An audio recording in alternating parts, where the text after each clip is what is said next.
Ibu-ibu, selamat pagi. Waalaikumsalam. Selamat pagi. Waalaikumsalam. Selamat pagi, Bu Dasi. Masih semangat nggak Bu? Hari ke-7 nih. Semangat. Oke, masih semangat ya hari ke-7. Gimana kabarnya Ibu-ibu? Alhamdulillah. Baik. Sehat? Baik. Malam. Alhamdulillah. Tadi malam gimana Bu? Masih begadang atau sudah bisa tidur cepat? Masih Bu, banyak tugasnya. Oh, masih banyak tugasnya. Nggak apa-apa ya Bu ya, sekali-kali begadang. Oke, baiklah. Sebelum kita memulai pelatihan hari ini, kita berdoa dulu. Mudah-mudahan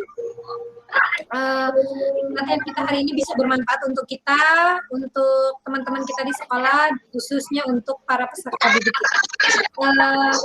Doanya langsung saya pimpin ya Bu ya. Berdoa menurut agama dan kepercayaannya masing-masing dimulai.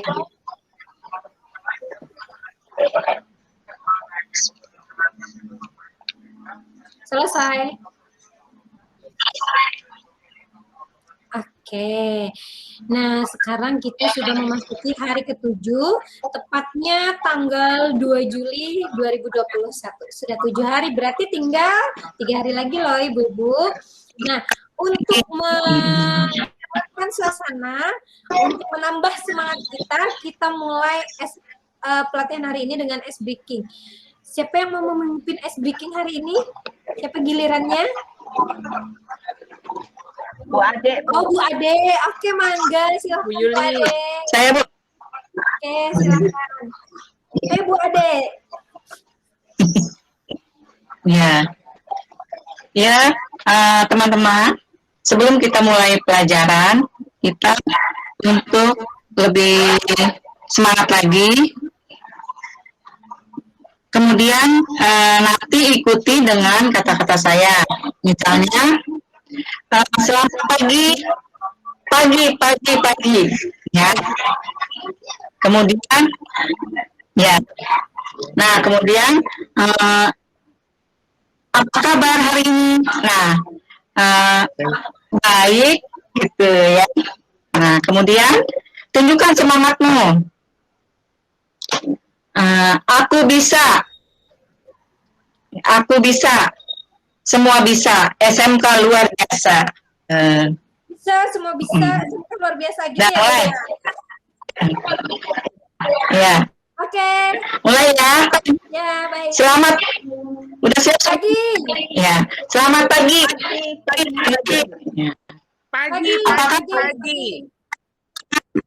Baik.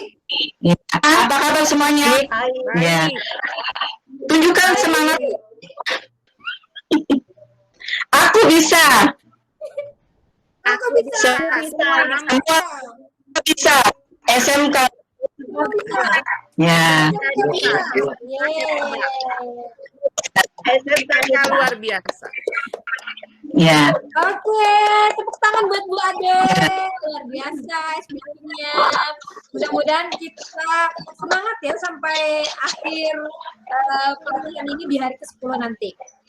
Nah, untuk biar pikiran kita nyambung nih Bu, dia mau flashback lagi ke hari kemarin nih. Hari kemarin kita membahas tentang apa Ibu-ibu? Ada yang ingat? Modul ajar. Hari kemarin modul ajar, iya benar tentang modul ajar. Nah, saya mau nanya nih kira-kira apa yang Ibu-ibu ingat tentang modul ajar? Kalau saya bilang modul ajar, apa kira-kira yang ada di kepala Ibu? Siapa yang mau jawab? Oh, Bu Yuli. Oke, silakan Bu Yuli. Dalam membuat modul ajar, kita harus fokus pada apa saja komponen-komponen dalam modul ajar. Komponen dalam modul ajar. Apa aja Bu komponennya, Bu? Komponennya itu kemarin informasi umum. Kemudian komponen modul ajar itu sendiri. Komponen modul ajar itu sendiri atau komponen inti? Ya, komponen inti. Kemudian yang ketiga lampiran-lampiran. Lampiran-lampiran. Oke, tepuk tangan buat Ibu Yuli. Alhamdulillah, mudah-mudahan semuanya juga masih ingat ya Bu ya materi kemarin tentang modul ajar, karena kita sebagai pendidik tentu saja sangat penting untuk kita memahami tentang modul ajar. Nah, hari ini kita akan membahas materi baru yaitu tentang prinsip pengembangan kurikulum operasional di satuan pendidikan. Oke, saya akan menampilkan slide-nya sebentar.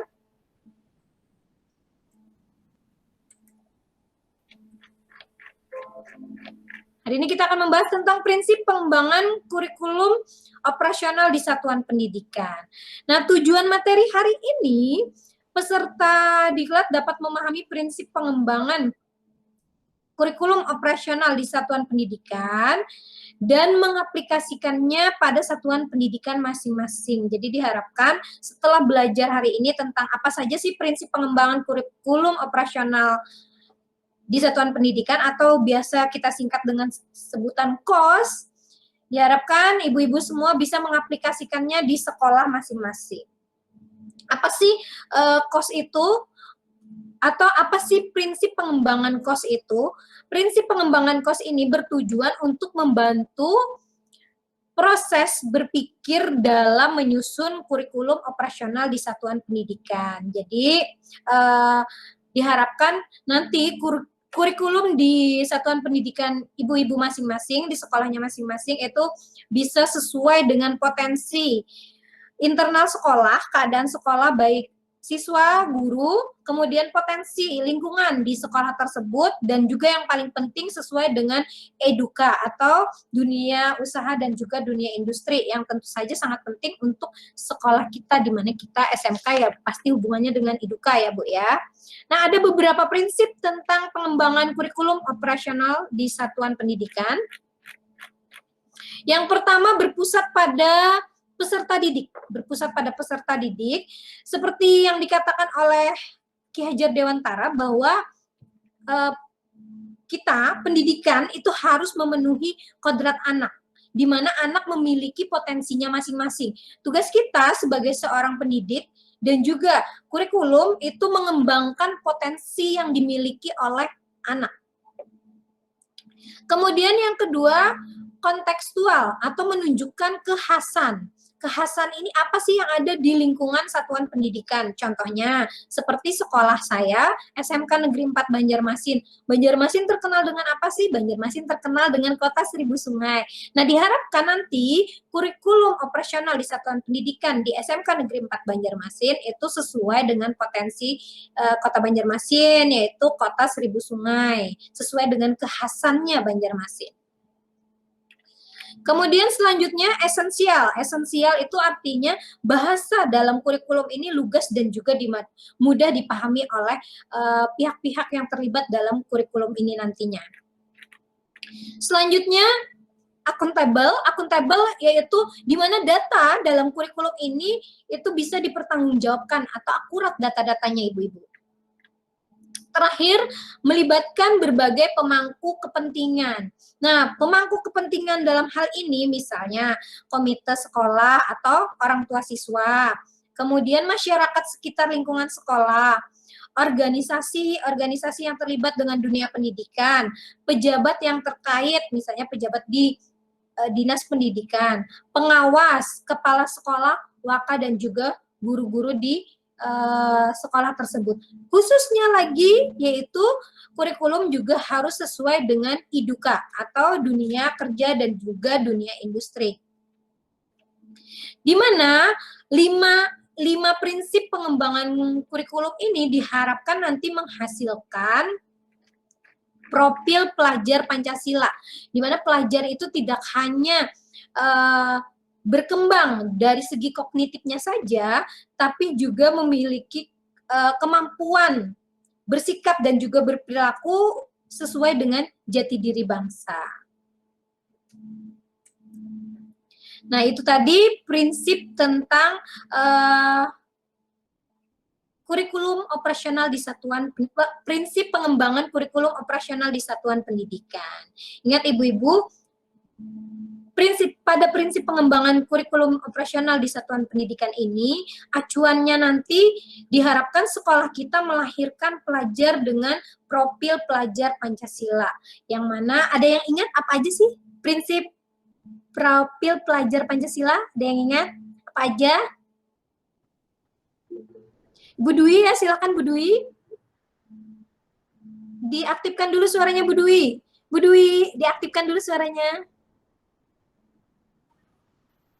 Mandiri, Mandiri, kreatif, bernalar kritis,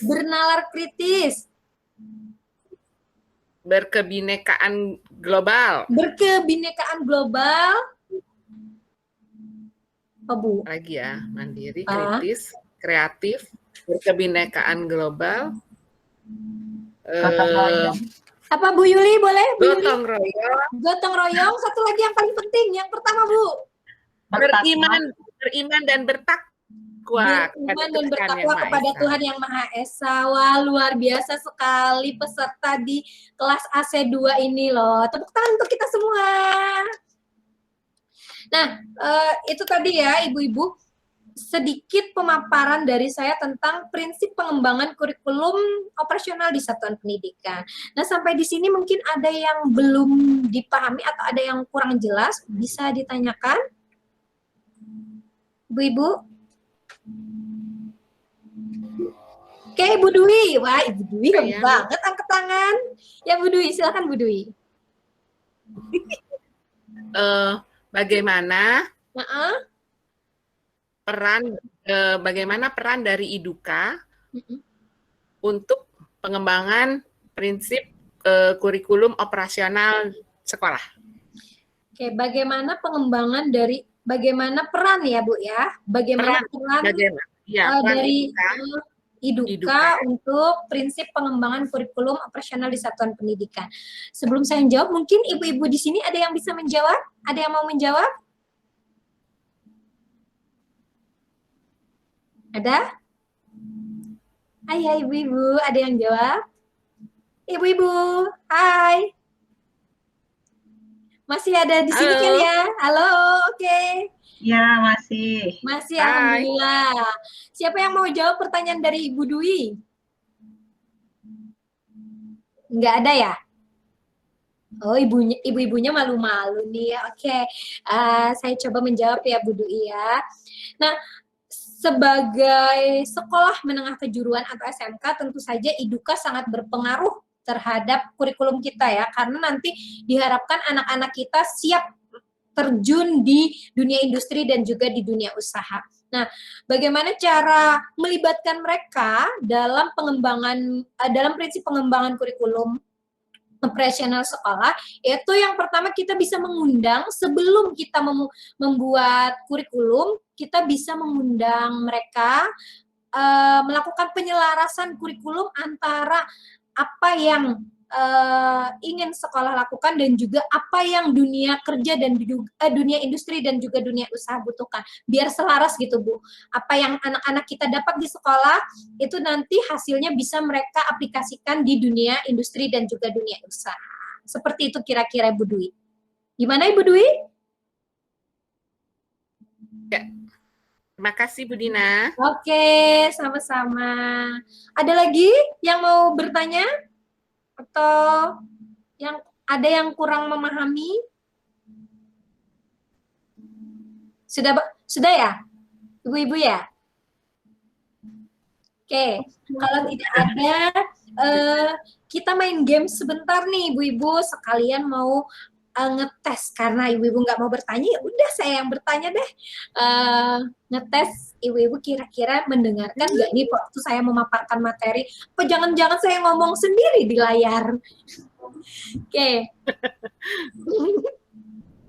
Ketawa Ibu Ade. Nah, saya mau bertanya, jadi sistemnya nanti saya bertanya, kemudian ibu-ibu yang mau menjawab atau yang pengen menjawab, mengangkat tangan, menyebutkan namanya.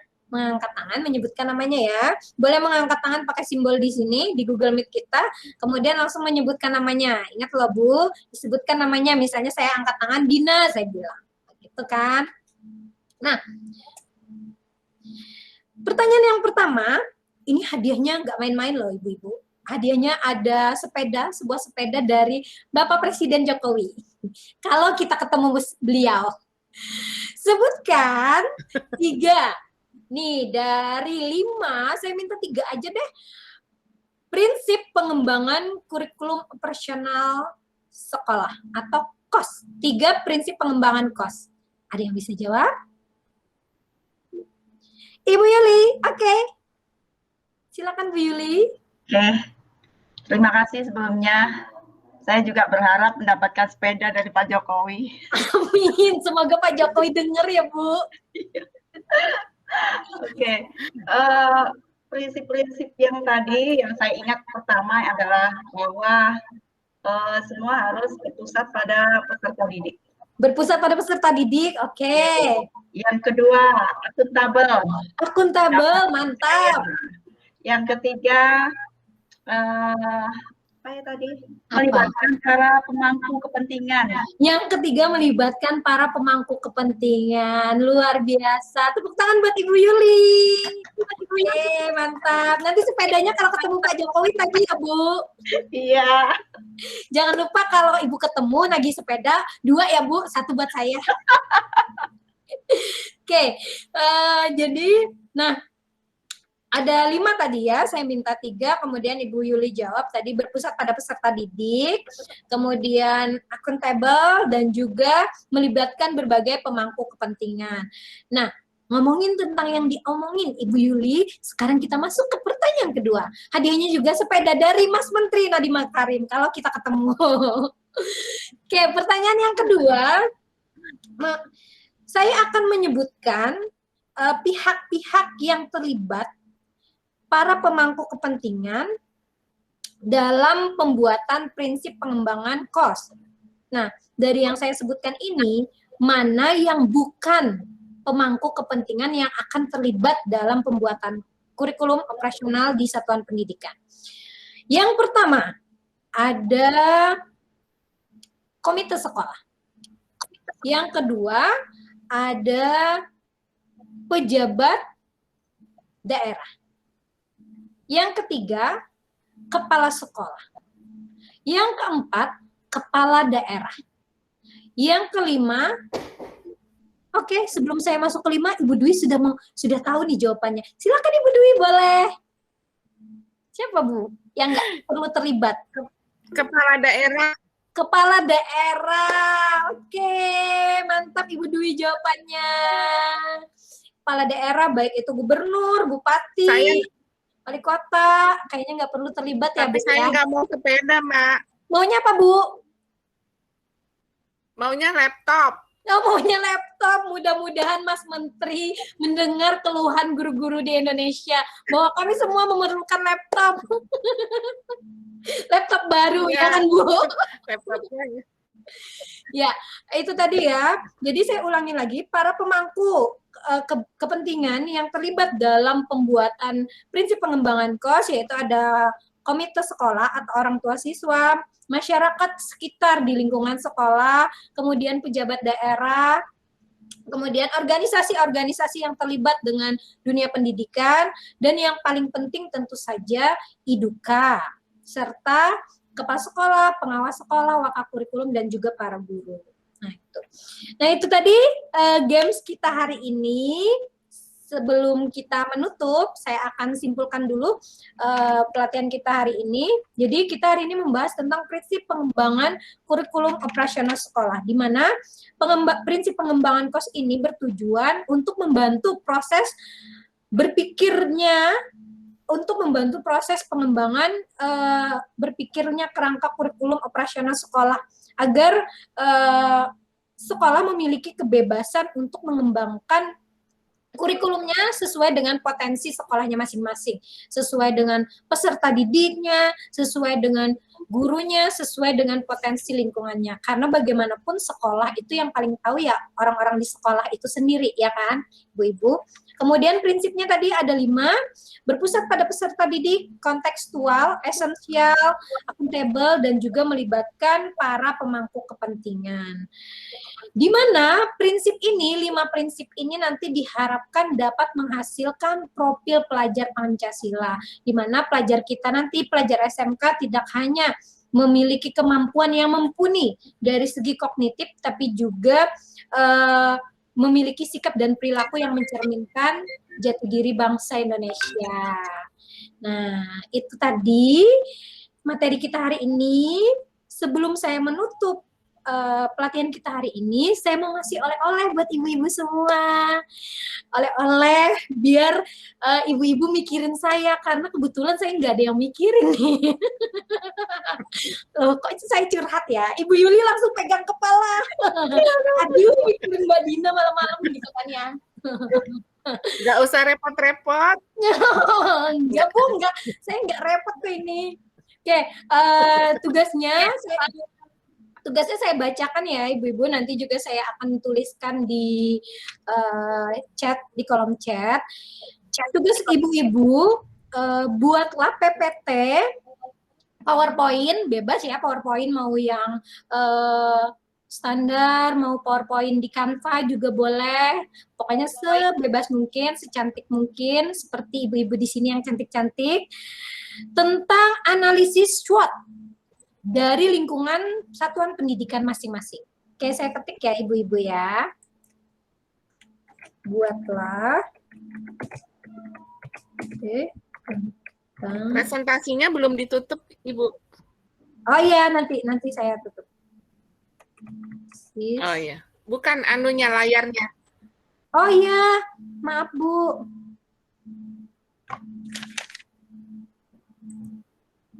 Iya. Sorry Bu. Buatlah PPT tentang analisis SWOT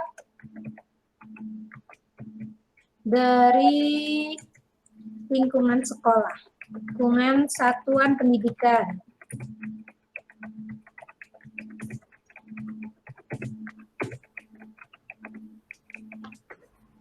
Nah, ini tugasnya ibu-ibu. Setelah kita materi hari ini, silahkan membuat PPT ini.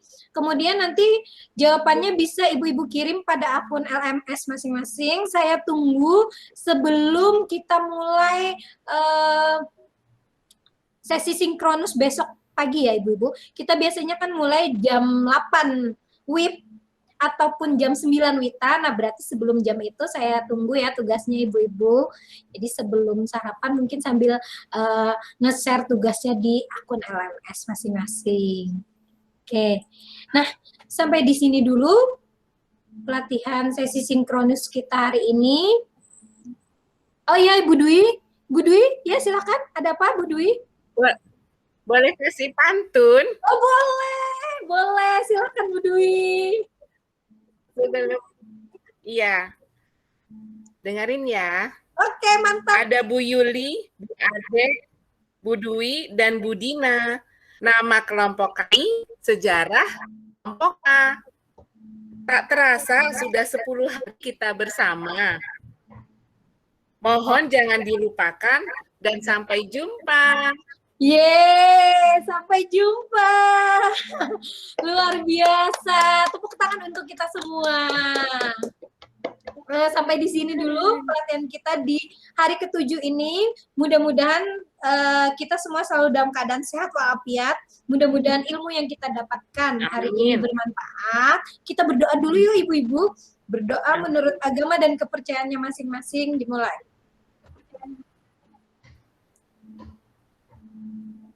Berdoa selesai.